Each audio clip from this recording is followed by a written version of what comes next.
pas s'étonner qu'autrefois on ait raconté n'importe quoi sur l'univers. Par exemple, que la Terre était plate ou que les étoiles étaient accrochées dans le ciel, quand on voit de quoi les malheureux astronomes disposaient comme engin d'exploration. Donc on ne va pas leur jeter la pierre. Mais quand on y pense, Galilée avait tout de même du génie. Car avec des lunettes minables, floues et déformantes, il a quand même confirmé la théorie de Copernic, selon laquelle la Terre tournait ainsi que les autres planètes autour du Soleil. Bref, des lunettes, on est passé au télescope, du télescope au radiotélescope et du radiotélescope au sonde spatiale. Ça, c'est ce qu'on appelle le progrès. Alors, qui sont vos maîtres, monsieur Luminet? Et ne me répondez pas Stoney Chardin. Dans l'histoire de l'astronomie, qui remonte à maintenant il y a 2000 ans, il y a quelques grands visionnaires qui ont véritablement changé notre vision du monde, notre façon de considérer l'espace, le temps, les étoiles et l'univers dans son ensemble. Parmi eux, j'ai une certaine préférence, disons, un certain attachement pour 5 d'entre eux. Commençons par le plus ancien, c'est un Grec qui vit dans la belle ville d'Alexandrie au IIIe siècle avant Jésus-Christ, qui s'appelait Aristarque de Samos. À cette époque, on croyait que l'ensemble des planètes et le Soleil lui-même tournaient autour de la Terre, qui donc était supposé occuper le centre de l'univers. Aristarque de Samos est donc le premier à avoir supposé que c'était le Soleil qui occupait le centre du système planétaire et que la Terre était une planète comme les autres qui gravitait autour du Soleil, se fondant d'ailleurs sur l'idée que le Soleil était beaucoup plus gros que la Terre et que donc c'était la lucarne centrale. Il était normal qu'autour de la lucarne centrale, les petites lucioles tournent autour. Il a été accusé d'hérésie parce qu'il osait déplacer la Terre du centre du monde. Et effectivement, l'histoire ne lui a donné raison que beaucoup plus tard, du temps de Copernic, et ça on est déjà au XVIe siècle, donc beaucoup plus tard, et c'est Copernic qui a à nouveau repris l'idée d'Aristarque de Samos sur la position centrale du Soleil. Ensuite, il y a eu Kepler, qui peut être de tous mon astronome préféré, un véritable génie doué aussi bien en astronomie qu'en mathématiques, en physique, et un être humain également très attachant. Il vivait à la fin du XVe siècle, au début du XVIe siècle, et il est l'auteur d'une véritable révolution astronomique. Et notamment, c'est le premier à avoir découvert que les orbites dans le système solaire étaient non pas circulaires, mais des orbites elliptiques. Et c'est à partir des lois de Kepler que le grand savant anglais Newton, à peu près un siècle plus tard, a élaboré sa grande théorie de l'attraction universelle qui, pendant 2 siècles, a occupé vraiment le devant de la scène scientifique et qui a permis de calculer avec une précision inégalée les positions des planètes dans le système solaire et qui, aujourd'hui encore, par sa grande précision, sert à envoyer, par exemple, des sondes explorer le système solaire.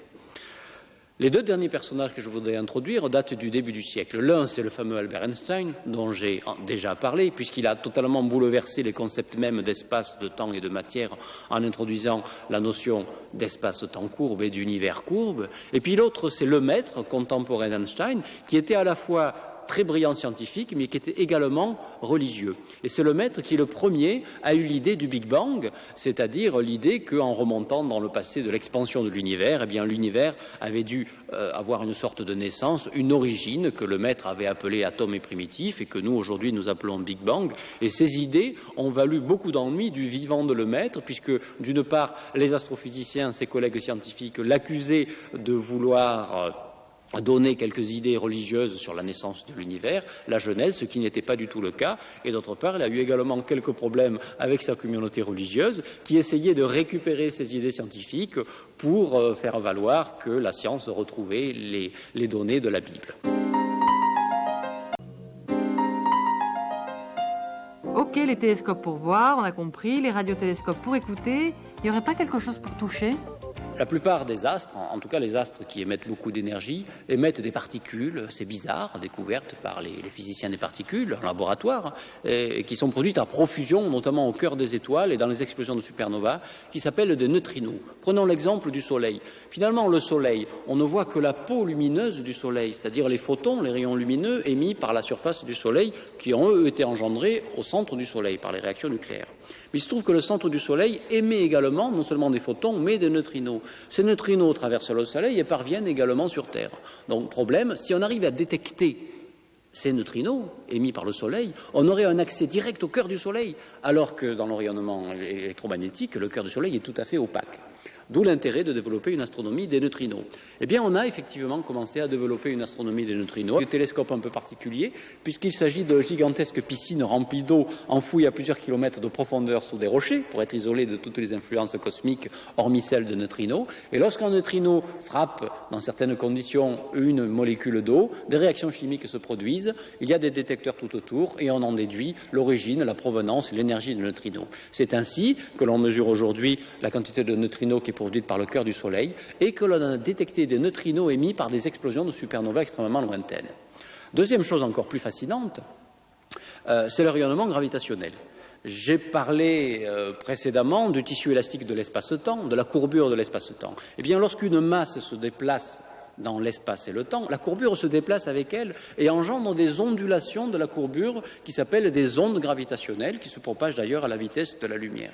Et l'un des grands défis de l'astronomie de demain, c'est d'arriver à détecter ces variations de la courbure de l'espace, c'est-à-dire ces variations même de l'espace. Alors le principe de ce détecteur, il est extrêmement difficile à mettre au point. Ils sont en construction. On pense que dans une vingtaine d'années, on aura peut-être des détecteurs d'ondes gravitationnelles. Et ces détecteurs d'ondes gravitationnelles nous donneront accès au cœur même des régions les plus secrètes de l'univers, au cœur même du Big Bang, où beaucoup d'ondes gravitationnelles ont été émises. Et le cœur du Big Bang est opaque à l'observation électromagnétique et opaque à l'observation des neutrinos. Et nous donnera aussi peut-être accès au voisinage immédiat des trous noirs. Dites, pour faire astrophysicien, il faut être bon en maths et avoir une bonne vue, et en somme, c'est tout? Nos connaissances en astronomie dépendent à la fois de l'évolution des théories et des observations qui sont faites. Toute l'histoire de l'astronomie montre tantôt la prééminence, pendant un certain temps, de la théorie par rapport à l'observation, ou inversement de l'observation par rapport à la théorie. Donc en fait, la véritable astronomie, la véritable astrophysique, c'est un échange permanent et très fructueux entre des astronomes qui font des observations et des astronomes qui réfléchissent réellement sur le fonctionnement des objets par des raisonnements plus théoriques. Bon, moi-même, je suis effectivement théoricien, je travaille sur des objets tels que les trous noirs qui sont très difficiles à observer directement, donc je fais plutôt des modèles, mais j'utilise parfois les données observationnelles que mes collègues font sur le rayonnement X, par exemple, qui est détecté dans la galaxie et qui pourrait être l'indice de la présence de trous noirs. Monsieur Luminet, est-ce que tout ce que vous faites, ça sert vraiment à quelque chose? On peut s'interroger, d'ailleurs on m'interroge souvent, sur la finalité de l'astrophysique. C'est vrai qu'à première vue, les découvertes que l'on fait dans l'espace extrêmement lointain n'ont pas d'application immédiate dans la vie de tous les jours. Pourtant, il ne faut pas oublier que l'astronomie est peut-être la plus ancienne des sciences, donc elle a certainement une utilité sociale extrêmement importante. De toute façon, le meilleur argument que je puisse donner, c'est tout simplement la connaissance. La connaissance, c'est quelque chose de fondamental pour l'évolution de l'humanité. Donc l'astronomie nous apporte une meilleure connaissance de l'espace dans lequel nous sommes, de l'évolution temporelle de l'univers, de la nature, de la matière, de la nature des astres qui nous entourent, donc une meilleure connaissance de nous-mêmes. Mais évidemment, il y a des réponses plus pratiques à donner. Par exemple, l'exploration du système solaire. Eh bien, aujourd'hui, on envisage de pouvoir exploiter dans un futur pas très lointain, et ce n'est plus de la science-fiction, d'exploiter, par exemple, le fantastique gisement de minerais qu'il peut y avoir dans les astéroïdes. On peut imaginer envoyer des engins spatiaux pour amener des astéroïdes de fer et exploiter lorsque les réserves naturelles de la Terre seront épuisées.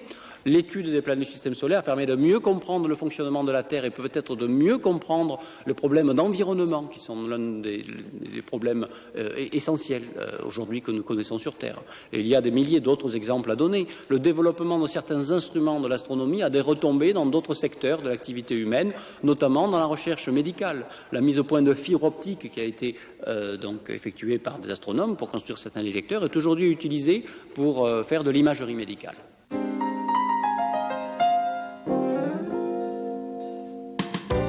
Quand on y pense, l'homme est quand même un sacré génie. C'est vrai, quoi, il ne faut pas le nier. Dire qu'on a commencé avec l'homme de Cro-Magnon et qu'on continue avec Hubble et Luminet. Et qu'en plus, ça ne va pas s'arrêter là. Allez, à demain, on va se lancer dans une recherche intensive d'extraterrestres, alors prenez vos lampes de poche, et vous aussi, monsieur Luminet.